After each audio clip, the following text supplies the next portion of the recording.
ਇਕ ਓੰਕਾਰ ਸਤਨਾਮ ਕਰਤਾ ਪੁਰਖ ਨਿਰਭਉ ਨਿਰਵੈਰ ਅਕਾਲ ਮੂਰਤ ਅਜੂਨੀ ਸੈਭੰ ਗੁਰ ਪ੍ਰਸਾਦ। ਵਾਹਿਗੁਰੂ ਜੀ ਕਾ ਖਾਲਸਾ ਵਾਹਿਗੁਰੂ ਜੀ ਕੀ ਫਤਿਹ। ਸਰਦਾਰ ਅਜਮੇਰ ਸਿੰਘ ਜੀ ਦੀ ਰਚਨਾ 20ਵੀਂ ਸਦੀ ਦੀ ਸਿੱਖ ਰਾਜਨੀਤੀ ਭਾਗ 51। ਆਜ਼ਾਦ ਭਾਰਤ ਅੰਦਰ ਸਿੱਖਾਂ ਨਾਲ ਵਸੀਹ ਪੱਧਰ ਤੇ ਹੁੰਦੇ ਆ ਰਹੇ ਧੱਕੇ ਤੇ ਵਿਤਕਰੇ ਦੇ ਬਾਵਜੂਦ ਉਹਨਾਂ ਨਾਲ ਅਜਿਹਾ ਵਹਿਸ਼ੀ ਵਰਤਾਓ ਪਹਿਲਾਂ ਕਦੇ ਨਹੀਂ ਸੀ ਹੋਇਆ। ਸਿੱਖ ਕੌਮ ਨਾਲ ਵਾਪਰੀ ਇਹ ਅਣਹੋਣੀ ਦੋ ਪੱਖਾਂ ਤੋਂ ਨਵੀਂ ਤੇ ਅਨੋਖੀ ਸੀ। ਇੱਕ ਤਾਂ ਇਹ ਕਿ ਇਸ ਤੋਂ ਪਹਿਲਾਂ ਆਮ ਤੌਰ ਤੇ ਸਿੱਖ ਕੌਮ ਦੇ ਸੰਘਰਸ਼ਸ਼ੀਲ ਹਿੱਸਿਆਂ ਨੂੰ ਹੀ ਜ਼ਬਰ ਦਾ ਨਿਸ਼ਾਨਾ ਬਣਾਉਣ ਦੀ ਰੀਤ ਤੁਰੀ ਆ ਰਹੀ ਸੀ। 19 ਨਵੰਬਰ ਨੂੰ ਇਹ ਗੱਲ ਪਹਿਲੀ ਵੇਰ ਵਾਪਰੀ ਜਦ ਸਿੱਖ ਕੌਮ ਦੇ ਸੰਘਰਸ਼ਸ਼ੀਲ ਤੇ ਗੈਰ ਸੰਘਰਸ਼ਸ਼ੀਲ ਹਿੱਸਿਆਂ ਵਿੱਚ ਵਖਰੇਵਾਂ ਕਰਨ ਦੀ ਕੋਈ ਲੋੜ ਮਹਿਸੂਸ ਨਾ ਕੀਤੀ ਗਈ।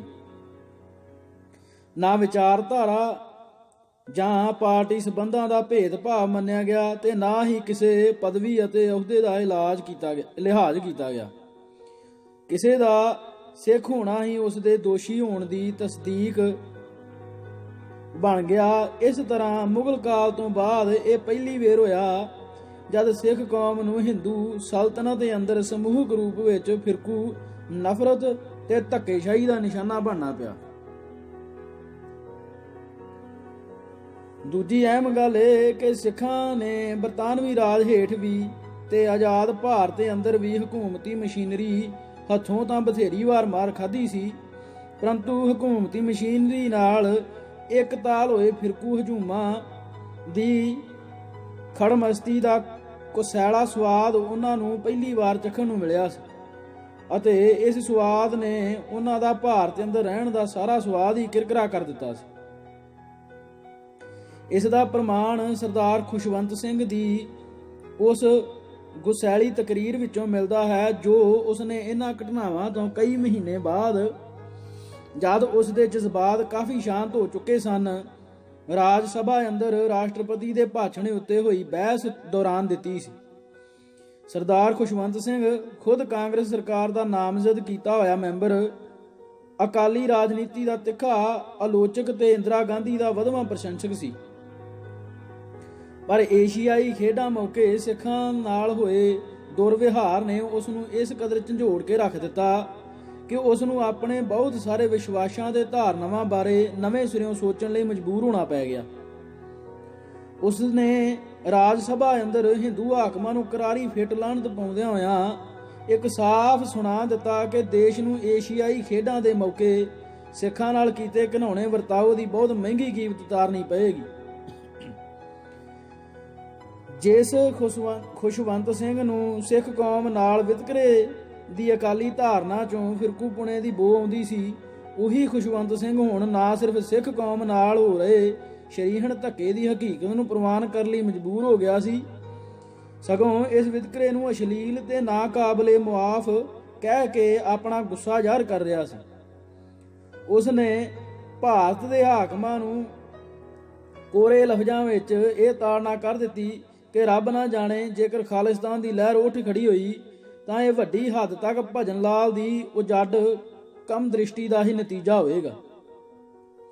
ਇਹ ਨਿਰੇ ਖੁਸ਼ਵੰਤ ਸਿੰਘ ਦੇ ਹੀ ਜਜ਼ਬਾਤ ਨਹੀਂ ਸਨ, ਇਹ ਸਿੱਖ ਕੌਮ ਦੇ ਇੱਕ ਪ੍ਰਭਾਵਸ਼ਾਲੀ ਵਰਗ ਦੇ ਸਾਂਝੇ ਮਨੋਭਾਵ ਸਨ।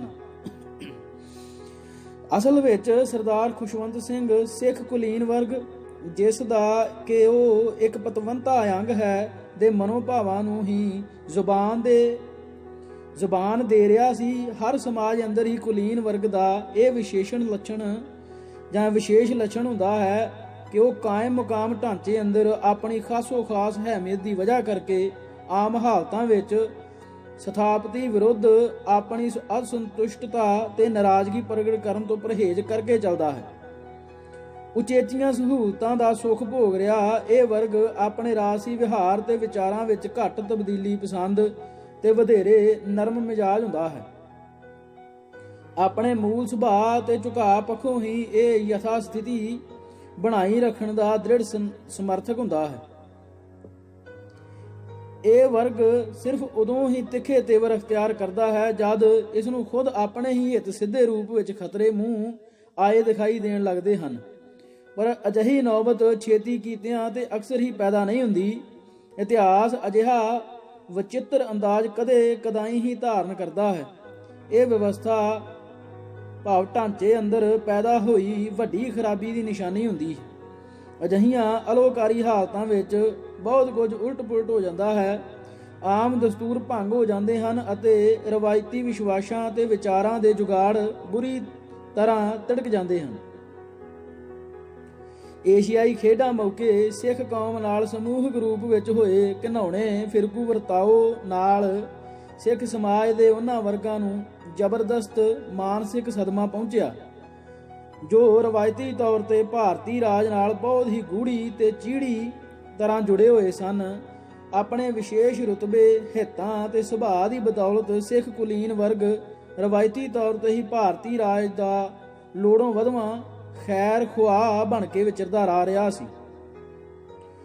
ਇਸੇ ਅੰਦਰ ਆਪਣੇ ਆਪ ਨੂੰ ਸਿੱਖ ਕੌਮ ਦੇ ਸੰਘਰਸ਼ ਤੋਂ ਬੇਲਾਗ ਰੱਖਣ ਦੀ ਬਿਰਤੀ ਇੰਨੀ ਮਜ਼ਬੂਤ ਸੀ ਕਿ ਉਹ ਆਜ਼ਾਦੀ ਤੋਂ ਬਾਅਦ ਭਾਰਤ ਦੇ ਅੰਦਰ ਸਿੱਖ ਕੌਮ ਨਾਲ ਹੋਈਆਂ ਬੱਜਰ ਬੇਇਨਸਾਫੀਆਂ ਤੇ ਵਧੀਕੀਆਂ ਨੂੰ ਆਰਾਮ ਨਾਲ ਹੀ ਅਣਗੌਲਿਆਂ ਕਰਦਾ ਰਿਹਾ।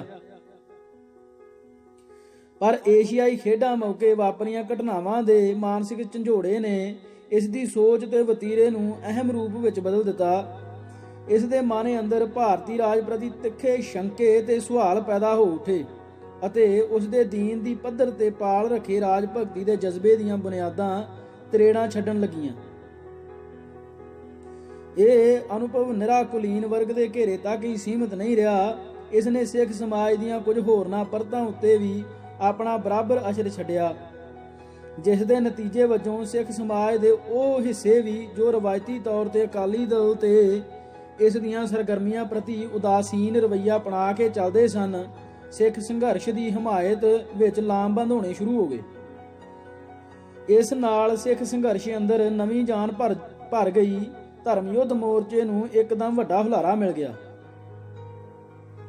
ਉਪਰੋਕਤ ਘਟਨਾਕ੍ਰਮ ਦੀ ਪਿੱਠ ਭੂਮੀ ਵਿੱਚ ਸ਼੍ਰੋਮਣੀ ਅਕਾਲੀ ਦਲ ਦੇ ਪ੍ਰਧਾਨ ਤੇ ਧਰਮ ਯੁੱਧ ਮੋਰਚੇ ਦੇ ਡਿਕਟੇਟਰ ਸੰਤ ਹਰਚੰਦ ਸਿੰਘ ਲੌਂਗੋਵਾਲ ਨੇ ਭਾਰਤ ਦੇ ਸਾਬਕਾ ਸਿੱਖ ਫੌਜੀਆਂ ਨੂੰ 23 ਦਸੰਬਰ ਨੂੰ ਦਰਬਾਰ ਸਾਹਿਬ ਵਿਖੇ ਸਾਬਕਾ ਸਿੱਖ ਫੌਜੀ ਕਨਵੈਨਸ਼ਨ ਵਿੱਚ ਹੁਮ-ਹੁਮਾ ਕੇ ਪਹੁੰਚਣ ਦਾ ਸੱਦਾ ਦਿੱਤਾ। ਕਨਵੈਨਸ਼ਨ ਦੇ ਪ੍ਰਬੰਧਕ ਤੇ ਖੁਫੀਆ ਏਜੰਸੀਆਂ ਉਸ ਵੇਲੇ ਹੱਕੀਆਂ ਬੱਕੀਆਂ ਰਹਿ ਗਈਆਂ ਜਦ ਹਜ਼ਾਰਾਂ ਦੀ ਗਿਣਤੀ ਵਿੱਚ ਸਾਬਕਾ ਸਿੱਖ ਫੌਜੀ ਪੂਰੇ ਜੋਸ਼ੋ ਉਤਸ਼ਾਹ ਨਾਲ ਕਨਵੈਨਸ਼ਨ ਵਿੱਚ ਸ਼ਾਮਲ ਹੋਣ ਲਈ ਪਹੁੰਚੇ। ਸਿੱਖ ਸੰਘਰਸ਼ ਦੇ ਅਜੋਕੇ ਇਤਿਹਾਸ ਅੰਦਰ ਇਹ ਆਪਣੀ ਕਿਸਮ ਦੀ ਨਿਵੇਕਲੀ ਘਟਨਾ ਸੀ। ਇਸ ਤੋਂ ਪਹਿਲਾਂ ਕੋਈ ਟਾਵਾਂ ਵਿਰਲਾ ਸਾਬਕਾ ਸਿੱਖ ਫੌਜੀ ਹੀ ਖੁੱਲੇ ਰੂਪ ਵਿੱਚ ਅਕਾਲੀ ਦਲ ਨਾਲ ਜੁੜਨ ਤੇ ਇਸ ਦੀਆਂ ਸਰਗਰਮੀਆਂ ਵਿੱਚ ਭਾਗ ਲੈਣ ਦੀ ਹਿੰਮਤ ਦਿਖਾਇਆ ਕਰਦਾ ਸੀ, ਕਿਉਂਕਿ ਫੌਜ ਅੰਦਰ ਸਿਖਲਾਈ ਤੇ ਨੌਕਰੀ ਦੇ ਸਮੁੱਚੇ ਅਮਲ ਦੌਰਾਨ ਵਿਅਕਤੀ ਦੇ ਨਜ਼ਰੀਏ ਨੂੰ ਇਸ ਕਦਰ ਗਲਤ ਸਾਂਚੇ ਵਿੱਚ ਢਾਲ ਦਿੱਤਾ ਜਾਂਦਾ ਹੈ ਕਿ ਉਸ ਦੀ ਰਾਜਸੀ ਮਸਲਿਆਂ ਬਾਰੇ ਠੀਕ ਤੇ ਗਲਤ ਵਿਚਾਰ ਨਿਖੇੜ ਕਰਨ ਦੀ ਸਮਰੱਥਾ ਬੁਰੀ ਤਰ੍ਹਾਂ ਨਕਾਰੀ ਜਾਂਦੀ। ਉਸ ਅੰਦਰ ਕੁੱਟ-ਕੁੱਟ ਕੇ ਭਰਿਆ ਰਾਜ ਭਗਤੀ ਦਾ ਜਜ਼ਬਾ ਉਸ ਨੂੰ ਸਹੀ ਪੈਂਤੜਾ ਮੱਲਣ ਤੋਂ ਲਗਾਤਾਰ ਵਰਜਦਾ ਰਹਿੰਦਾ।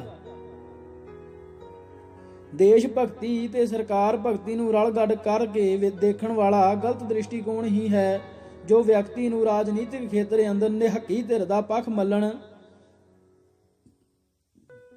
ਅਤੇ ਆਪਣੇ ਹੀ ਧਰਮ, ਸਮਾਜ ਤੇ ਭਾਈਚਾਰੇ ਖਿਲਾਫ ਬੱਜਰ ਗੁਨਾਹ ਕਰਨ ਲਈ ਉਤੇਜਿਤ ਕਰਦਾ ਹੈ। ਮਾਰਸ਼ਲ ਕੌਮਾਂ ਦਾ ਇਹ ਵਿਸ਼ੇਸ਼ ਗੁਣ ਹੁੰਦਾ ਹੈ ਕਿ ਉਹਨਾਂ ਅੰਦਰ ਸਵੈਮਾਨ ਦਾ ਜਜ਼ਬਾ ਬਹੁਤ ਹੀ ਪ੍ਰਬਲ ਹੁੰਦਾ ਹੈ। ਇਸ ਕਰਕੇ ਜਦ ਉਹਨਾਂ ਦੇ ਸਵੈਮਾਨ ਨੂੰ ਚੋਟ ਪਹੁੰਚਦੀ ਹੈ ਤਾਂ ਉਹਨਾਂ ਅੰਦਰ ਇੱਕਦਮ ਰੋਹ ਜਾਗ ਉੱਠਦਾ ਹੈ। ਏਸ਼ੀਆਈ ਖੇਡਾਂ ਮੌਕੇ ਸਿੱਖ ਭਾਈਚਾਰੇ ਨਾਲ ਹੋਈ ਬਦਸਲੂਕੀ ਨੇ ਸਿੱਖ ਕੌਮ ਦੇ ਹੋਰਨਾਂ ਹਿੱਸਿਆਂ ਵਾਂਗ ਹੀ ਸਾਬਕਾ ਸਿੱਖ ਫੌਜੀ ਵਰਗ ਅੰਦਰ ਵੀ ਤਿੱਖਾ ਰੋਹ ਪੈਦਾ ਕਰ ਦਿੱਤਾ। ਇਹ ਰੋਹ ਹੀ ਉਹਨਾਂ ਨੂੰ ਪ੍ਰਚਲਿਤ ਰੀਤ ਨਾਲੋਂ ਹਟ ਕੇ ਸਿੱਖ ਪੰਥ ਦੇ ਕੌਮੀ ਸੰਘਰਸ਼ ਦੀ ਧਾਰਾ ਵਿੱਚ ਖਿੱਚ ਲਿਆਇਆ।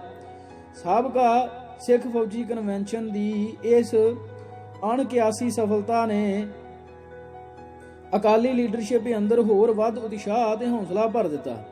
ਥੋੜੇ ਹੀ ਦਿਨਾਂ ਬਾਅਦ 9 ਜਨਵਰੀ 1983 ਨੂੰ ਉਸੇ ਉਤਸ਼ਾਹ ਭਰੇ ਮਾਹੌਲ ਅੰਦਰ ਮੰਜੀ ਸਾਹਿਬ ਵਿਖੇ ਸਿੱਖ ਬੁੱਧੀਜੀਵੀਆਂ ਦਾ ਇੱਕ ਵਿਸ਼ਾਲ ਇਕੱਠ ਜੁੜਿਆ। ਇਸ ਇਕੱਠ ਦੀ ਵਿਲੱਖਣ ਗੱਲ ਇਹ ਸੀ ਕਿ ਇਸ ਵਿੱਚ ਬੁੱਧੀਜੀਵੀ ਵਰਗ ਦੇ ਉਹਨਾਂ ਹਿੱਸਿਆਂ ਨੇ ਵੱਡੀ ਗਿਣਤੀ ਵਿੱਚ ਸ਼ਿਰਕਤ ਕੀਤੀ ਜਿਨ੍ਹਾਂ ਇਸ ਤੋਂ ਪਹਿਲਾਂ ਕਦੇ ਵੀ ਅਕਾਲੀ ਰਾਜਨੀਤੀ ਵਿੱਚ ਕੋਈ ਰੁਚੀ ਨਹੀਂ ਸੀ ਦਿਖਾਈ ਅਤੇ ਜੋ ਆਮ ਰਵਾਇਤ ਦੇ ਤੌਰ ਤੇ ਹੀ ਆਪਣੇ ਆਪ ਨੂੰ ਸਰਕਾਰ ਵਿਰੋਧੀ ਸਰਗਰਮੀਆਂ ਤੋਂ ਪੂਰੀ ਤਰ੍ਹਾਂ ਅਲੱਗ ਤੇ ਦੂਰ ਰੱਖਣ ਦੇ ਆਦੀ ਸਨ। ਸਰਕਾਰੀ ਮੁਲਾਜ਼ਮਾਂ ਲਈ ਰਾਜਸੀ ਸਰਗਰਮੀਆਂ ਤੋਂ ਦੂਰ ਰਹਿਣ ਦਾ ਦਸਤੂਰ ਬਸਤੀਆਨਾ ਰਾਜ ਦੌਰਾਨ ਬਰਤਾਨਵੀ ਹਾਕਮਾਂ ਨੇ ਆਪਣੀ ਰਾਜਸੀ ਲੋੜ ਤੇ ਸਹੂਲਤ ਨੂੰ ਮੁੱਖ ਰੱਖਦੇ ਹੋਏ ਘੜਿਆ ਸੀ। ਭਾਰਤੀ ਹਾਕਮਾਂ ਨੇ ਬਸਤੀਵਾਦੀ ਹਾਕਮਾਂ ਨਾਲ ਆਪਣੇ ਮੂਲ ਖਾਸੇ ਤੇ ਉਦੇਸ਼ਾਂ ਦੀ ਸਾਂਝ ਸਦਕਾ ਆਜ਼ਾਦੀ ਤੋਂ ਬਾਅਦ ਸਮਾਜ ਦੇ ਬੁੱਧੀਮਾਨ ਅੰਗਾਂ ਨੂੰ ਲੋਕਾਂ ਨਾਲੋਂ ਨਿਖੇੜ ਕੇ ਰੱਖਣ ਦੀ ਇਸ ਬਸਤੀਵਾਦੀ ਰੀਤ ਦਾ ਫਸਤਾ ਵੱਢਣ ਦੀ ਥਾਵੇਂ ਇਸ ਬਸਤੀਆਨਾ ਰੀਤ ਦੀ ਕਰੜਾਈ ਨਾਲ ਪਾਲਣਾ ਕਰਨੀ ਜਾਰੀ ਰੱਖੀ। ਆਪਣੇ ਰੁਤਬੇ ਤੇ ਕਿੱਤੇ ਦੇ ਸੁਭਾਅ ਦੀ ਬਦੌਲਤ ਬੁੱਧੀਮਾਨ ਵਰਗ ਦੇ ਕੁਝ ਅੰਗਾਂ ਨੇ ਇਸ ਬਸਤੀਆਨਾ ਰੀਤ ਦਾ ਵੱਧ ਗੂੜਾ ਅਸਰ ਕਬੂਲ ਰੱਖਿਆ ਹੋਇਆ ਸੀ। ਇਸੇ ਵਜ੍ਹਾ ਕਰਕੇ ਅਕਾਲੀ ਦਲ ਨੂੰ ਸਿੱਖ ਬੁੱਧੀਜੀਵੀ ਵਰਗ ਅੰਦਰ ਆਪਣੇ ਪ੍ਰਭਾਵ ਦਾ ਘੇਰਾ ਵਧਾਉਣ ਵਿੱਚ ਵੱਡੀ ਦਿੱਕਤ ਪੇਸ਼ ਆਉਂਦੀ ਰਹੀ। ਗਿਣਤੀ ਦੇ ਵਕੀਲਾਂ ਤੇ ਅਧਿਆਪਕਾਂ ਪ੍ਰੋਫੈਸਰਾਂ ਤੋਂ ਇਲਾਵਾ ਦੂਸਰੇ ਸਿੱਖ ਬੁੱਧੀਜੀਵੀ ਵਰਗ ਡਾਕਟਰ ਇੰਜੀਨੀਅਰ ਸਿਵਲ ਅਫਸਰ ਆਦਿ ਅਕਾਲੀ ਦਲ ਨੂੰ ਅਛੂਤ ਸਮਝਣ ਅਤੇ ਇਸ ਨਾਲੋਂ ਇੱਕ ਸੁਰੱਖਿਅਤ ਦੂਰੀ ਬਣਾ ਕੇ ਰੱਖਣ ਦੀ ਰਵਾਇਤੀ ਸੇਧ ਉੱਤੇ ਚੱਲਦੇ ਰਹੇ ਹਨ। 9 ਜਨਵਰੀ ਦੀ ਸਿੱਖ ਬੁੱਧੀਜੀਵੀ ਕਨਵੈਨਸ਼ਨ ਨੇ ਇਸ ਰਵਾਇਤ ਨੂੰ ਉਲਟ-ਪੁਲਟ ਕਰਕੇ ਰੱਖ ਦਿੱਤਾ। ਇਸ ਕਨਵੈਨਸ਼ਨ ਵਿੱਚ ਹਜ਼ਾਰਾਂ ਦੀ ਗਿਣਤੀ ਵਿੱਚ ਸਿੱਖ ਡਾਕਟਰਾਂ, ਇੰਜੀਨੀਅਰਾਂ ਤੇ ਹੋਰ ਬੁੱਧੀਜੀਵੀ ਵਰਗਾਂ ਨੇ ਭਖਵੇਂ ਉਤਸ਼ਾਹ ਨਾਲ ਸ਼ਿਰਕਤ ਕੀਤੀ। ਇਸ ਤੋਂ ਇਹ ਅੰਦਾਜ਼ਾ ਲਾਉਣਾ ਮੁਸ਼ਕਿਲ ਨਹੀਂ ਸੀ ਕਿ ਸਿੱਖ ਕੌਮ ਦੇ ਵੱਡੇ ਹਿੱਸਿਆਂ ਦਾ ਭਾਰਤੀ ਹਾਕਮਾਂ ਤੋਂ ਮੋਹ ਭੰਗ ਹੋ ਚੁੱਕਾ ਸੀ ਅਤੇ ਉਹ ਭਾਰਤ ਦੇ ਅੰਦਰ ਆਪਣੇ ਆਪ ਨੂੰ ਨਾ ਸਿਰਫ ਅਸੁਰੱਖਿਅਤ ਸਗੋਂ ਅਜਨਬੀ ਮਹਿਸੂਸ ਕਰਨ ਲੱਗ ਪਏ ਸਨ। ਇਸ ਚੋਂ ਸਿੱਖ ਭਾਈਚਾਰੇ ਦੀ ਚੇਤਨਾ ਅੰਦਰ ਆ ਰਹੀ ਇੱਕ ਸਿਫਤੀ ਤਬਦੀਲੀ ਦੀ ਕਨਸੋ ਮਿਲਦੀ ਸੀ। ਵਿਤਕਰੇ ਦੀ ਭਾਵਨਾ ਤੇਜ਼ੀ ਨਾਲ ਬੇਗਾਨਗੀ ਦੇ ਅਹਿਸਾਸ ਵਿੱਚ ਵੱਟਦੀ ਜਾ ਰਹੀ ਸੀ। ਇਸ ਵਿੱਚੋਂ ਹੀ ਅਕਾਲੀ ਰਾਜਨੀਤੀ ਦਾ ਸੰਕਟ ਤੇ ਅਕਾਲੀ ਲੀਡਰਸ਼ਿਪ ਦੀਆਂ ਰਾਜਨੀਤਿਕ ਪਰੇਸ਼ਾਨੀਆਂ ਪੈਦਾ ਹੋ ਰਹੀਆਂ ਸਨ। ਸਿਰਲੇਖ ਖਾੜਕੂ ਧਾਰਾ ਦੀ ਚੜ੍ਹਤ। ਅਕਾਲੀ ਲੀਡਰਸ਼ਿਪ ਸਿੱਖ ਸੰਘਰਸ਼ ਨੂੰ ਇਸ ਖਾਸ ਦਿਸ਼ਾ ਵਿੱਚ ਤੇ ਇੱਕ ਖਾਸ ਹੱਦ ਤੱਕ ਹੀ ਲਿਜਾ ਸਕਦੀ ਸੀ। ਅਕਾਲੀ ਆਗੂਆਂ ਦੀ ਰਾਜਸੀ ਵਿਚਾਰਧਾਰਾ ਉਹਨਾਂ ਨੂੰ ਪੁਰ-ਅਮਨ ਸੰਘਰਸ਼ ਦਾ ਦਾਇਰਾ ਉਲੰਘਣ ਤੋਂ ਸਖਤੀ ਨਾਲ ਵਰਜਦੀ ਸੀ। ਉਹਨਾਂ ਦੇ ਵਰਗ ਹਿੱਤ ਹੀ ਵੀ ਉਹਨਾਂ ਨੂੰ ਲੜਾਈ ਨੂੰ ਸੰਵਿਧਾਨਕ ਸੀਮਾਵਾਂ ਤੱਕ ਮਹਿਦੂਦ ਰੱਖਣ ਦੇ ਪੈਂਤੜੇ ਦੇ ਪਾਬੰਦ ਬਣਾਉਂਦੇ ਸਨ। ਉਹ ਲੜਾਈ ਲੜਦੇ ਹੋਏ ਲਗਾਤਾਰ ਸਮਝੌਤੇ ਲਈ ਯਤਨਸ਼ੀਲ ਸਨ, ਪਰ ਹਿੰਦੂ ਹਾਕਮਾਂ ਦਾ ਹੱਥ ਅਤੇ ਖਾਸ ਕਰਕੇ ਇੰਦਰਾ ਗਾਂਧੀ ਦਾ ਜ਼ਿੱਦੀ ਵਤੀਰਾ ਅਕਾਲੀ ਆਗੂਆਂ ਦੇ ਇਹਨਾਂ ਯਤਨਾਂ ਉੱਤੇ ਕੋਈ ਪੱਟੀ ਨਹੀਂ ਸੀ ਵੱਜਣ ਦੇ ਰਿਹਾ। ਜਨਤਕ ਸੰਘਰਸ਼ ਦੇ ਹਥਿਆਰ ਦੇ ਬੇਅਸਰ ਹੋ ਜਾਣ ਦਾ ਅਹਿਸਾਸ ਅਕਾਲੀ ਆਗੂਆਂ ਅੰਦਰ ਬੇਦਲੀ ਤੇ ਬੇਵਸੀ ਦੇ ਭਾਵ ਪੈਦਾ ਕਰ ਰਿਹਾ ਸੀ, ਪਰ ਦੂਜੇ ਪਾਸੇ ਇਹੀ ਤੱਥ ਸਿੱਖ ਕੌਮ ਅੰਦਰ ਖਾੜਕੂ ਵਿਚਾਰਧਾਰਾ ਦੀ ਚੜ੍ਹਤ ਬਣਾਉਣ ਵਿੱਚ ਸਹਾਈ ਹੋ ਰਹੇ ਸਨ। ਦਰਬਾਰਾ ਸਿੰਘ ਨੇ ਸਿੱਖ ਸੰਘਰਸ਼ ਨੂੰ ਸਖਤੀ ਨਾਲ ਕੁਚਲ ਦੇਣ ਦੇ ਜੋਸ਼ ਵਿੱਚ ਇੱਕ ਅਸਲੋਂ ਹੀ ਗੈਰ ਜਮਹੂਰੀ ਤੇ ਗੈਰ ਕਾਨੂੰਨੀ ਪੈਂਤੜਾ ਅਖਤਿਆਰ ਕਰ ਲਿਆ। ਉਸਨੇ ਸੰਤ ਜਰਨੈਲ ਸਿੰਘ ਦੇ ਦ੍ਰਿੜ ਸਮਰਥਕਾਂ ਨੂੰ ਮਾਰ ਮੁਕਾਉਣ ਲਈ ਝੂਠੇ ਪੁਲਿਸ ਮੁਕਾਬਲਿਆਂ ਦੀ ਉਸ ਤਰਕੀਬ ਉੱਤੇ ਅਮਲ ਕਰਨ ਦਾ ਨਿਰਣਾ ਕਰ ਲਿਆ, ਜਿਸ ਰਾਹੀਂ 1970-71 ਵਿੱਚ ਪੰਜਾਬ ਅੰਦਰ ਨਕਸਲੀ ਨੌਜਵਾਨਾਂ ਦਾ ਵੱਡੀ ਪੱਧਰ ਉੱਤੇ ਘਾਤ ਕੀਤਾ ਗਿਆ ਸੀ। BBC ਦੇ ਨੁਮਾਇੰਦੇ ਮਾਰਕ ਟਲੀ ਕੋਲ ਉਸ ਨੇ ਇਹ ਗੱਲ ਖੁੱਲ੍ਹੇਆਮ ਮੰਨੀ ਕਿ ਉਸ ਨੇ ਪੁਲਿਸ ਨੂੰ ਮੁਕਾਬਲੇ ਬਣਾਉਣ ਬਾਰੇ ਬਾਕਾਇਦਾ ਹਦਾਇਤਾਂ ਦੇ ਰੱਖੀਆਂ ਸਨ। ਪੁਲਿਸ ਨੇ ਇਹਨਾਂ ਹਦਾਇਤਾਂ ਉੱਤੇ ਅਮਲ ਕਰਦੇ ਹੋਏ 27 ਮਈ 1982 ਨੂੰ ਪਿੰਡ ਨਾਗੋਕੇ ਅੰਮ੍ਰਿਤਸਰ ਦੇ ਇੱਕ ਅੰਮ੍ਰਿਤਧਾਰੀ ਸਿੰਘ ਕੁਲਵੰਤ ਸਿੰਘ ਨੂੰ ਘਰੋਂ ਗ੍ਰਿਫਤਾਰ ਕਰਕੇ 2 ਹਫ਼ਤਿਆਂ ਤੱਕ ਬੇਤਸ਼ਾਹ ਤਸ਼ੱਦਦ ਕਰਨ ਤੋਂ ਬਾਅਦ 9 ਜੂਨ ਦੀ ਰਾਤ ਨੂੰ ਅੰਮ੍ਰਿਤਸਰ ਸ਼ਹਿਰ ਦੇ ਬਾਹਰ ਵੱਲਾ ਪਿੰਡ ਦੇ ਨੇੜੇ ਝੂਠਾ ਪੁਲਿਸ ਮੁਕਾਬਲਾ ਦਿਖਾ ਕੇ ਹਲਾਕ ਕਰ ਦਿੱਤਾ। ਉਸ ਨਾਲ ਸਿੱਖ ਕੌਮ ਦੇ ਜੁਝਾਰੂ ਵਰਗਾਂ ਅੰਦਰ ਦਰਬਾਰਾ ਸਿੰਘ ਦੀ ਸਰਕਾਰ ਤੇ ਉਸ ਦੇ ਗੈਰ ਕਾਨੂੰਨੀ ਹੁਕਮਾਂ ਉੱਤੇ ਅਮਲ ਕਰਨ ਵਾਲੇ ਪੁਲਿਸ ਮੁਲਾਜ਼ਮਾਂ ਦੇ ਖਿਲਾਫ ਗੁੱਸੇ ਦਾ ਉਬਾਲ ਉੱਠ ਖੜਾ ਹੋਇਆ। ਇਸ ਵੇਲੇ ਤੱਕ ਜੁਝਾਰੂ ਸਿੰਘ ਜ਼ਿਆਦਾ ਕਰਕੇ ਨਿਰੰਕਾਰੀਆਂ ਦਾ ਪੱਖ ਪੂਰਨ ਵਾਲੇ ਕੁਝ ਹਿੰਦੂ ਫਿਰਕਾਪ੍ਰਸਤ ਤੱਤਾਂ ਨੂੰ ਹੀ ਆਪਣੇ ਗੁੱਸੇ ਦਾ ਨਿਸ਼ਾਨਾ ਬਣਾਉਂਦੇ ਆ ਰਹੇ ਸਨ। ਪਰ ਦਰਬਾਰਾ ਸਿੰਘ ਦੀ ਸਰਕਾਰ ਵੱਲੋਂ ਝੂਠੇ ਪੁਲਿਸ ਮੁਕਾਬਲਿਆਂ ਦਾ ਗੈਰ ਜਮਹੂਰੀ ਤੇ ਗੈਰ ਕਾਨੂੰਨੀ ਛੇੜ ਦੇਣ ਨਾਲ ਸਿੱਖ ਨੌਜਵਾਨਾਂ ਦੀਆਂ ਖਾੜਕੂ ਕਾਰਵਾਈਆਂ ਨੇ ਨਵਾਂ ਆਕਾਰ ਪਸਾਰ ਅਖਤਿਆਰ ਕਰ ਲਿਆ। ਹੁਣ ਉਹਨਾਂ ਇਨਸਾਫ ਦੇ ਬਦਲੇ ਦੀ ਭਾਵਨਾ ਨਾਲ 94 ਪੁਲਿਸ ਮੁਲਾਜ਼ਮਾਂ ਦੇ ਕਤਲਾਂ ਦਾ ਸਿਲਸਿਲਾ ਸ਼ੁਰੂ ਕਰ ਦਿੱਤਾ। ਇਸ ਨਾਲ ਰਾਜ ਭਾਗ ਅੰਦਰਲੇ ਸਿੱਖ ਵਿਰੋਧੀ ਤੱਤਾਂ ਨੂੰ ਸਿੱਖ ਸੰਘਰਸ਼ ਉੱਤੇ ਹੋਰ ਵੱਧ ਵਹਿਸ਼ੀ ਜ਼ੁਲਮ ਢਾਉਣ ਦਾ ਢੁਕਵਾਂ ਬਹਾਨਾ ਮਿਲ ਗਿਆ। ਇਸ ਦੇ ਨਾਲ ਹੀ ਪੰਜਾਬ ਨੂੰ ਅਮਲੀ ਤੌਰ ਤੇ ਇੱਕ ਪੁਲਿਸ ਰਾਜ ਵਿੱਚ ਤਬਦੀਲ ਕਰਨ ਦਾ ਸਿਲਸਿਲਾ ਜ਼ੋਰਾਂ ਸ਼ੋਰਾਂ ਨਾਲ ਸ਼ੁਰੂ ਹੋ ਗਿਆ। ਫਿਰ ਜਿਵੇਂ ਕਿ ਅਜਿਹੀ ਹਾਲਤ ਵਿੱਚ ਅਕਸਰ ਵਾਪਰਦਾ ਹੈ, ਹਕੂਮਤੀ ਜ਼ਬਰ ਦਾ ਹਰ ਝੋਕਾ ਜਵਾਬੀ ਹਿੰਸਾ ਦੇ ਹੋਰ ਵੱਡੇ ਭਾਂਬੜ ਬਾਲਣ ਦਾ ਸਬੱਬ ਬਣਦਾ ਚਲਾ ਗਿਆ। ਸਿੱਖ ਕੌਮ ਦੇ ਜੁਝਾਰੂ ਹਿੱਸਿਆਂ ਅੰਦਰ ਹਕੂਮਤੀ ਹਿੰਸਾ ਦਾ ਜਵਾਬ ਹਿੰਸਾ ਵਿੱਚ ਦੇਣ ਦੀ ਸੋਚ ਤੇ ਰੁਚੀ ਤੇਜ਼ੀ ਨਾਲ ਜ਼ੋਰ ਫੜਨ ਲੱਗੀ। ਸੂਰਮਗਤੀ ਤੇ ਕੁਰਬਾਨੀਆਂ ਦੇ ਬੇਸ਼ੁਮਾਰ ਕਿੱਸਿਆਂ ਨਾਲ ਸ਼ਿੰਗਾਰੇ ਸਿੱਖ ਇਤਿਹਾਸ ਤੇ ਵਿਰਸੇ ਨੂੰ ਮੁੜ ਚਿਤਾਰਿਆ ਜਾਣ ਲੱਗਾ ਅਤੇ ਧਰਮ ਦੀ ਰਾਖੀ ਲਈ ਹਿੰਸਾ ਦੇ ਹਥਿਆਰ ਦੀ ਵਰਤੋਂ ਨੂੰ ਖੁੱਲ੍ਹੇਆਮ ਉਚਿਤ ਤੇ ਜ਼ਰੂਰੀ ਠਹਿਰਾਇਆ ਜਾਣ ਲੱਗਾ। ਅਜਿਹੀ ਹਾਲਤ ਵਿੱਚ ਸੁਭਾਵਿਕ ਹੀ ਰਵਾਇਤੀ ਅਕਾਲੀ ਲੀਡਰਸ਼ਿਪ ਰਾਜਨੀਤਿਕ ਤੌਰ ਤੇ ਕਸੂਤੀ ਹਾਲਤ ਵਿੱਚ ਘਿਰਦੀ ਚਲੀ ਗਈ, ਜਦੋਂ ਕਿ ਇਸ ਹੀ ਅਨੁਪਾਤ ਵਿੱਚ ਸਿੱਖ ਕੌਮ ਅੰਦਰ ਸੰਤ ਜਰਨੈਲ ਸਿੰਘ ਭਿੰਡਰਾਂ ਦੀ ਮਕਬੂਲੀਅਤ ਤੇ ਮੰਨਤਾ ਪੱਕੇ ਪੈਰੀ ਹੁੰਦੀ ਚਲੀ ਗਈ। ਸੰਘਰਸ਼ ਦੇ ਅੰਦਰੂਨੀ ਮੋਰਚੇ ਤੇ ਗਰਮ ਖਿਆਲੀ ਧਾਰਾ ਨਾਲ ਤਿੱਖੀ ਮੁਕਾਬਲੇਬਾਜ਼ੀ ਵਿੱਚ ਉਲਝੀ ਹੋਈ ਅਕਾਲੀ ਲੀਡਰਸ਼ਿਪ ਉੱਤੇ ਸੰਘਰਸ਼ ਅੰਦਰ ਵਧੇਰੇ ਕਰਾਰ ਤੇ ਤੀਖਣਤਾ ਲਿਆਉਣ ਲਈ ਭਾਰੀ ਦਬਾਅ ਪੈਣ ਲੱਗਾ। ਅੰਦਰੂਨੀ ਹਾਲਤਾਂ ਦੀ ਇਸ ਲੋੜ ਤੇ ਦਬਾਅ ਅਧੀਨ ਸੰਤ ਹਰਚੰਦ ਸਿੰਘ ਲੌਂਗੋਵਾਲ ਨੇ ਸਿੱਖ ਕਾਜ ਲਈ ਆਪਾ ਵਾਰਨ ਵਾਸਤੇ ਤਤਪਰ 1 ਲੱਖ ਮਰਜੀਵੜੇ ਭਰਤੀ ਕਰਨ ਦਾ ਐਲਾਨ ਕਰ ਦਿੱਤਾ। 1983 ਦੀ ਵਿਸਾਖੀ ਦੇ ਪੁਰਬ ਤੇ ਅਕਾਲੀ ਦਲ ਦੇ ਸਮਰਥਕ 30,000 ਤੋਂ ਵੀ ਵੱਧ ਸਿੱਖ ਨੌਜਵਾਨਾਂ ਨੇ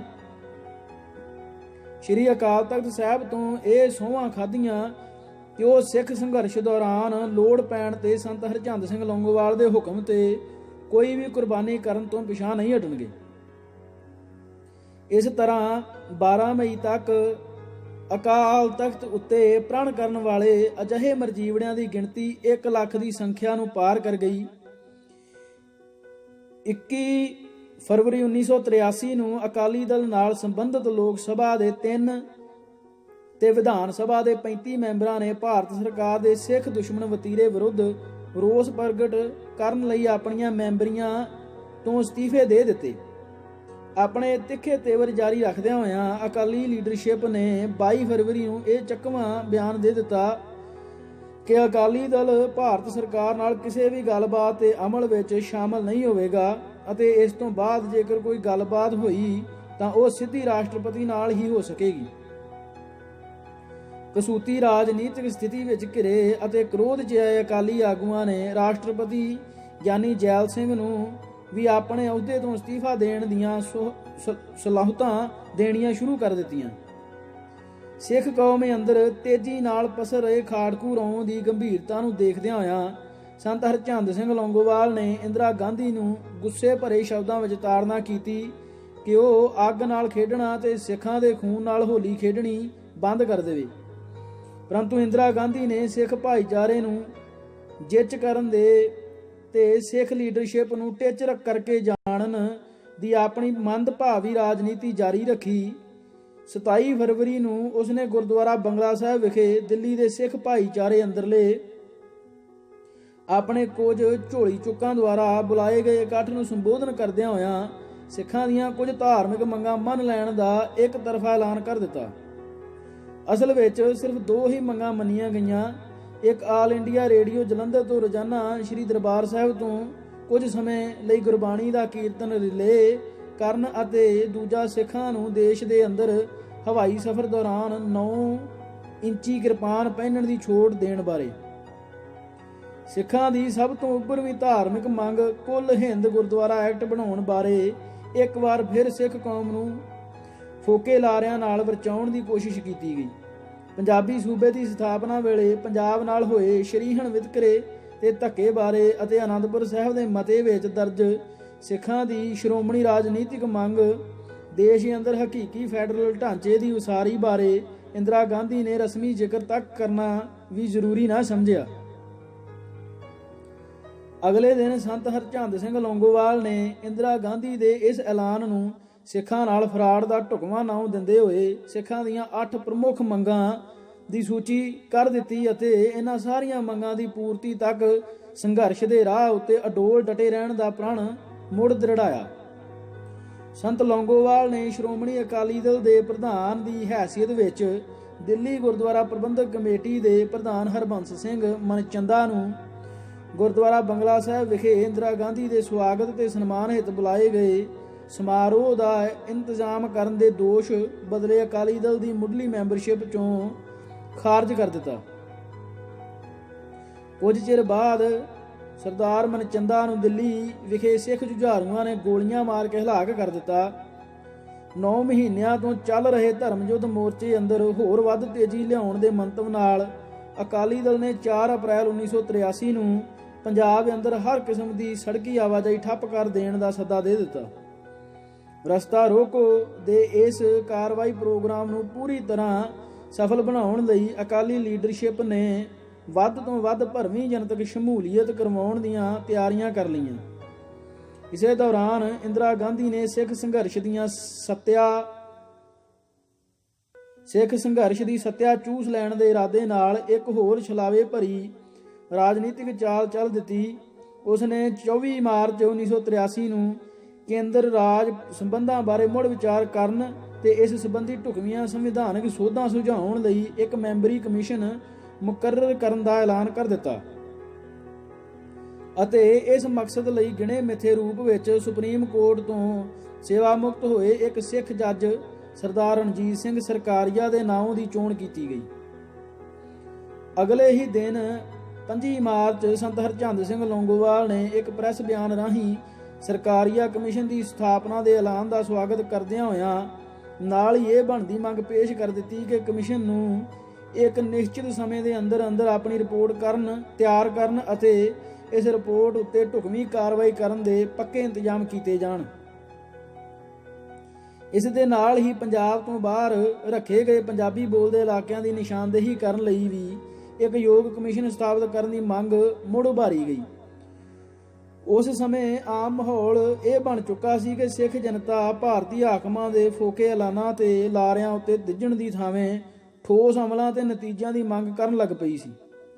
ਇਸ ਕਰਕੇ ਇੰਦਰਾ ਗਾਂਧੀ ਵੱਲੋਂ ਸਿੱਖਾਂ ਦੀਆਂ ਕੁਝ ਧਾਰਮਿਕ ਮੰਗਾਂ ਨੂੰ ਅਸ਼ੰਕ ਰੂਪ 'ਚ ਪ੍ਰਵਾਨ ਕਰ ਲੈਣ ਅਤੇ ਕੇਂਦਰ ਰਾਜ ਸੰਬੰਧਾਂ ਬਾਰੇ ਮੁੜ ਵਿਚਾਰ ਕਰਨ ਲਈ ਸਰਕਾਰੀਆ ਕਮਿਸ਼ਨ ਸਥਾਪਿਤ ਕਰਨ ਦੇ ਮਹਿਜ ਰਸਮੀ ਐਲਾਨ ਦਾ ਸਿੱਖ ਸੰਘਰਸ਼ ਉੱਤੇ ਉੱਕਾ ਹੀ ਕੋਈ ਸ਼ੀਤਲ ਪ੍ਰਭਾਵ ਨਾ ਪਿਆ। ਉਲਟਾ ਇਸੇ ਹੀ ਸਮੇਂ ਦੌਰਾਨ ਪੰਜਾਬ ਪ੍ਰਸ਼ਾਸਨ ਦੁਆਰਾ ਉਠਾਏ ਗਏ ਕੁਝ ਕੁਚੱਜੇ ਕਦਮ ਸਿੱਖ ਸੰਘਰਸ਼ ਨੂੰ ਤਾ ਦੇਣ ਵਿੱਚ ਵਧੇਰੇ ਸਹਾਈ ਹੋ ਨਿਬੜੇ। 27 ਮਾਰਚ ਨੂੰ ਪੰਜਾਬ ਪੁਲਿਸ ਨੇ ਤੇ ਕੇਂਦਰੀ ਸੁਰੱਖਿਆ ਬਲਾਂ ਨੇ ਸ਼੍ਰੀ ਦਰਬਾਰ ਸਾਹਿਬ ਦੀ ਮਜ਼ਬੂਤ ਨਾਕਾਬੰਦੀ ਕਰ ਲਈ। ਦਰਬਾਰ ਸਾਹਿਬ ਨੂੰ ਜਾਣ ਵਾਲੇ ਸਭਨਾਂ ਰਸਤਿਆਂ ਉੱਤੇ ਪੱਕੀਆਂ ਰੋਕਾਂ ਖੜੀਆਂ ਕਰ ਦਿੱਤੀਆਂ ਗਈਆਂ ਅਤੇ ਸਿੱਖ ਸ਼ਰਧਾਲੂਆਂ ਦੀਆਂ ਜਗ੍ਹਾ ਤਲਾਸ਼ੀਆਂ ਲਈਆਂ ਜਾਣ ਲੱਗੀਆਂ। ਇਸ ਨਾਲ ਸਿੱਖ ਜਗਤ ਦੇ ਅੰਦਰ ਵਿਆਪਕ ਰੋਸ ਤੇ ਗੁੱਸਾ ਪੈਦਾ ਹੋ ਗਿਆ। ਸਿੱਖ ਰੌਂ ਦਾ ਸਹੀ ਅਨੁਮਾਨ ਲਾਉਂਦਿਆਂ ਤੇ ਇਸ ਨੂੰ ਢੁਕਵੀਂ ਜ਼ੁਬਾਨ ਦਿੰਦਿਆਂ ਹੋਇਆਂ ਸੰਤ ਹਰਚੰਦ ਸਿੰਘ ਲੌਂਗੋਵਾਲ ਨੇ ਸਰਕਾਰ ਨੂੰ 24 ਘੰਟਿਆਂ ਦੇ ਅੰਦਰ ਦਰਬਾਰ ਸਾਹਿਬ ਦੁਆਲਿਓਂ ਸਾਰੀਆਂ ਰੋਕਾਂ ਹਟਾ ਲੈਣ ਦਾ ਅਲਟੀਮੇਟਮ ਦੇ ਦਿੱਤਾ ਅਤੇ ਇਸ ਉੱਤੇ ਅਮਲ ਨਾ ਹੋਣ ਦੀ ਸੂਰਤ ਵਿੱਚ ਅਕਾਲੀ ਵਲੰਟੀਅਰਾਂ ਨੂੰ ਇਹ ਰੋਕਾਂ ਖੁਦ ਉਖਾੜ ਸੁੱਟਣ ਲਈ ਤਿਆਰ ਰਹਿਣ ਦਾ ਜੰਗਜੂ ਸੱਦਾ ਦੇ ਦਿੱਤਾ। ਸੰਤ ਲੌਂਗੋਵਾਲ ਦੀ ਇਹ ਘੁਰਕੀ ਪੂਰੀ ਤਰ੍ਹਾਂ ਕਾਰਗਰ ਸਾਬਤ ਹੋ ਨਿਬੜੀ। ਅਗਲੇ ਹੀ ਦਿਨ ਸਾਰੀਆਂ ਰੋਕਾਂ ਲੋਪ ਹੋ ਗਈਆਂ ਅਤੇ ਸਿੱਖ ਸ਼ਰਧਾਲੂਆਂ ਤੇ ਵਾਹਨਾਂ ਦੀਆਂ ਤਲਾਸ਼ੀਆਂ ਦਾ ਸਿਲਸਿਲਾ ਥਾਂ ਰੋਕ ਦਿੱਤਾ ਗਿਆ। ਇਸ ਜਿੱਤ ਦਾ ਸਿੱਖ ਸੰਘਰਸ਼ ਉੱਤੇ ਬਹੁਤ ਹੀ ਉਤਸ਼ਾਹੀ ਪ੍ਰਭਾਵ ਪਿਆ। ਅਜਿਹੇ ਉਤਸ਼ਾਹ ਅਤੇ ਚੜ੍ਹਤ ਦੇ ਮਾਹੌਲ ਅੰਦਰ 4 ਅਪ੍ਰੈਲ ਨੂੰ ਸਿੱਖ ਸੰਗਤਾਂ ਰਸਤਾ ਰੋਕੋ ਦੇ ਸੱਦੇ ਤੇ ਆਪ ਮੁਹਾਰੇ ਭਾਰੀ ਗਿਣਤੀ ਵਿੱਚ ਸੜਕਾਂ ਉੱਤੇ ਧਰਨੇ ਦੇਣ ਲਈ ਨਿਕਲ ਆਈਆਂ।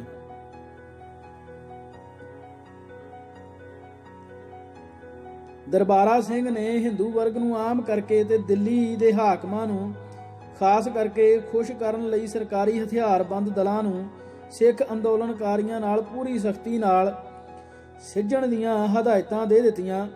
ਉਸ ਵੇਲੇ ਤੱਕ ਪੰਜਾਬ ਅੰਦਰ ਵੱਡੀ ਗਿਣਤੀ ਵਿੱਚ CRP ਤੈਨਾਤ ਕੀਤੀ ਜਾ ਚੁੱਕੀ ਸੀ ਅਤੇ ਇਸ ਦੇ ਜਵਾਨਾਂ ਦੀ ਵੱਡੀ ਗਿਣਤੀ ਦਾ ਸਬੰਧ ਹਿੰਦੂ ਵਰਗ ਨਾਲ ਹੋਣ ਕਰਕੇ ਉਹਨਾਂ ਦੀ ਸੋਚ ਤੇ ਵਿਹਾਰ ਉੱਤੇ ਸਿੱਖ ਵਿਰੋਧੀ ਪ੍ਰਾਪੇਗੰਡੇ ਦਾ ਵਿਆਪਕ ਅਸਰ ਪ੍ਰਗਟ ਹੋਣ ਲੱਗ ਪਿਆ ਸੀ। ਪੰਜਾਬ ਦੀਆਂ ਹਿੰਦੂ ਫਿਰਕਾ ਪ੍ਰਸਤ ਜਥੇਬੰਦੀਆਂ ਨੇ ਪੰਜਾਬ ਪੁਲਿਸ ਉੱਤੇ ਹਿੰਦੂ ਵਿਰੋਧੀ ਤਵੱਸਬ ਪਾਲਣ ਦੇ ਖੁੱਲ੍ਹੇ ਦੋਸ਼ ਲਾਉਣੇ ਸ਼ੁਰੂ ਕਰ ਦਿੱਤੇ ਸਨ ਅਤੇ ਉਹਨਾਂ ਵੱਲੋਂ ਪੰਜਾਬ ਅੰਦਰ ਹੋਰ ਵੱਡੀ ਗਿਣਤੀ ਵਿੱਚ CRP ਤੈਨਾਤ ਕਰਨ ਦੀ ਮੰਗ ਉਠਾਈ ਜਾਣ ਲੱਗ ਪਈ ਸੀ। ਦਰਬਾਰਾ ਸਿੰਘ ਦੀ ਸਰਕਾਰ ਵੱਲੋਂ ਸਿੱਖ ਅੰਦੋਲਨਕਾਰੀਆਂ ਨਾਲ ਕਰੜੇ ਹੱਥੀਂ ਸਿੱਝਣ ਦਾ ਇਸ਼ਾਰਾ ਮਿਲਦਿਆਂ ਹੀ CRP ਨੂੰ ਆਪਣੀਆਂ ਸਿੱਖ ਵਿਰੋਧੀ ਭਾਵਨਾਵਾਂ ਉਜਾਗਰ ਕਰਨ ਦੀ ਖੁੱਲ੍ਹੀ ਛੁੱਟੀ ਮਿਲ ਗਈ। 4 ਅਪ੍ਰੈਲ ਨੂੰ ਪੰਜਾਬ ਅੰਦਰ ਅੱਧ ਦਰਜਨ ਤੋਂ ਵੱਧ ਥਾਵਾਂ ਉੱਤੇ ਪੁਲਿਸ ਤੇ CRP ਨੇ ਬਿਨਾਂ ਕਿਸੇ ਭੜਕਾਹਟ ਦੇ ਘਿਨਾਉਣੇ ਖੂਨੀ ਕਾਂਡ ਰਚ ਮਾਰੇ। ਸਭ ਤੋਂ ਵੱਡਾ ਅਨਰਥ ਕੁੱਪ ਕਲਾਂ ਜ਼ਿਲ੍ਹਾ ਸੰਗਰੂਰ ਵਿਖੇ ਵਾਪਰਿਆ, ਜਿੱਥੇ CRP ਨੇ ਪੂਰੀ ਤਰ੍ਹਾਂ ਸ਼ਾਂਤਮਈ ਢੰਗ ਨਾਲ ਧਰਨਾ ਦੇ ਰਹੇ ਸਿੱਖਾਂ ਉੱਤੇ ਅੰਨ੍ਹੇਵਾਹ ਗੋਲੀਆਂ ਦਾ ਮੀਂਹ ਵਰ੍ਹਾ ਦਿੱਤਾ। ਸਿੱਖ ਅੰਦੋਲਨਕਾਰੀਆਂ ਦਾ ਖੇਤਾਂ ਵਿੱਚ ਦੂਰ ਤੱਕ ਪਿੱਛਾ ਕਰਕੇ ਉਹਨਾਂ ਨੂੰ ਦਿਨ ਦੇ ਚਿੱਟੇ ਚਾਨਣ ਵਿੱਚ ਗੋਲੀਆਂ ਨਾਲ ਭੁੰਨ ਦਿੱਤਾ ਗਿਆ। ਸਿੱਖ ਸੰਗਤਾਂ ਦੁਆਰਾ ਧਰਨੇ ਵਾਲੀ ਜਗ੍ਹਾ ਉੱਤੇ ਆਪਣਨ ਲਈ ਵਰਤੇ ਗਏ ਟਰੈਕਟਰਾਂ ਟਰਾਲੀਆਂ ਨੂੰ ਅੱਗਾਂ ਲਾ ਕੇ ਲੂਹ ਦਿੱਤਾ ਗਿਆ। ਇਸ ਇੱਕੋ ਜਗ੍ਹਾ ਤੇ ਘੱਟੋ ਘੱਟ 6 ਸਿੱਖ CRP ਦੀਆਂ ਗੋਲੀਆਂ ਨਾਲ ਹਲਾਕ ਹੋ ਗਏ। ਕੁਝ ਕਿਲੋਮੀਟਰ ਦੀ ਦੂਰੀ ਤੇ ਮਲੇਰਕੋਟਲਾ ਵਿਖੇ 5 ਹੋਰ ਸਿੱਖ ਗੋਲੀਆਂ ਨਾਲ ਭੁੰਨ ਦਿੱਤੇ ਗਏ। ਬਾਅਦ ਵਿੱਚ ਇਸ ਘਟਨਾ ਬਾਰੇ ਹਕੀਕੀ ਤੱਥਾਂ ਦਾ ਪਤਾ ਲਾਉਣ ਲਈ ਮੌਕੇ ਵਾਲੀ ਜਗ੍ਹਾ ਉੱਤੇ ਪਹੁੰਚੇ ਵਿਰੋਧੀ ਪਾਰਟੀਆਂ ਦੇ ਇੱਕ ਉੱਚ ਪੱਧਰੀ ਵਫਦ, ਜਿਸ ਵਿੱਚ ਭਾਰਤੀ ਜਨਤਾ ਪਾਰਟੀ ਦੇ ਸ਼੍ਰੀ ਅਟਲ ਬਿਹਾਰੀ ਵਾਜਪਾਈ ਅਤੇ CPM ਦੇ ਕਾਮਰੇਡ ਹਰਕਿਸ਼ਨ ਸਿੰਘ ਸੁਰਜੀਤ ਵਰਗੇ ਚੋਟੀ ਦੇ ਨੇਤਾ ਸ਼ਾਮਲ ਸਨ, ਨੇ ਇਸ ਨੂੰ ਖੂਨੀ ਕਾਂਡ ਲਈ ਪੂਰੀ ਤਰ੍ਹਾਂ ਪੰਜਾਬ ਪ੍ਰਸ਼ਾਸਨ ਤੇ ਸਰਕਾਰੀ ਹਥਿਆਰਬੰਦ ਦਸਤਿਆਂ ਨੂੰ ਦੋਸ਼ੀ ਠਹਿਰਾਇਆ। ਸ਼੍ਰੀ ਵਾਜਪਾਈ ਨੇ ਅਖਬਾਰੀ ਨੁਮਾਇੰਦਿਆਂ ਕੋਲ ਆਪਣੇ ਦਿਲ ਦੇ ਭਾਵ ਸਾਂਝੇ ਕਰਦੇ ਹੋਏ ਕਿਹਾ ਕਿ ਉਸ ਨੂੰ ਮਲੇਰਕੋਟਲਾ ਤੇ ਕੋਪਕਲਾਂ ਵਿਖੇ ਪੁਲਿਸ ਦੁਆਰਾ ਰਚੀ ਗਈ ਵਿਨਾਸ਼ ਲੀਲਾ ਦੇਖ ਕੇ ਭਾਰੀ ਮਾਨਸਿਕ ਸਦਮਾ ਪਹੁੰਚਿਆ ਹੈ। ਕਾਮਰੇਡ ਸੁਰਜੀਤ ਸਿੰਘ ਦਾ ਕਹਿਣਾ ਸੀ ਕਿ ਪੁਲਿਸ ਦੇ ਅਤਿਆਚਾਰ ਦਿਲ ਦਹਿਲਾ ਦੇਣ ਵਾਲੇ ਹਨ। ਇਸ ਤੋਂ ਇਲਾਵਾ ਪਟਿਆਲਾ, ਰਾਜਪੁਰਾ, ਡੇਰਾ ਬਸੀ, ਫਗਵਾੜਾ, ਫਿਰੋਜ਼ਪੁਰ ਤੇ ਹੋਰਨਾਂ ਥਾਵਾਂ ਉੱਤੇ ਵੀ ਸ਼ਾਂਤਮਈ ਸਿੱਖ ਅੰਦੋਲਨਕਾਰੀਆਂ ਉੱਤੇ ਬੇਵਜ੍ਹਾ ਗੋਲੀਆਂ ਦੀਆਂ ਬੁਛਾੜਾਂ ਕੀਤੀਆਂ ਗਈਆਂ। ਇਸ ਤਰ੍ਹਾਂ ਪੰਜਾਬ ਅੰਦਰ ਇੱਕੋ ਹੀ ਦਿਨ ਵਿੱਚ ਪੁਰ ਅਮਨ ਢੰਗ ਨਾਲ ਰੋਸ ਪ੍ਰਗਟ ਕਰ ਰਹੇ 20 ਤੋਂ ਵੱਧ ਨਿਹੱਥੇ ਸਿੱਖਾਂ ਨੂੰ ਬੇਰਹਿਮੀ ਨਾਲ ਮੌਤ ਦੇ ਘਾਟ ਉਤਾਰ ਦਿੱਤਾ ਗਿਆ।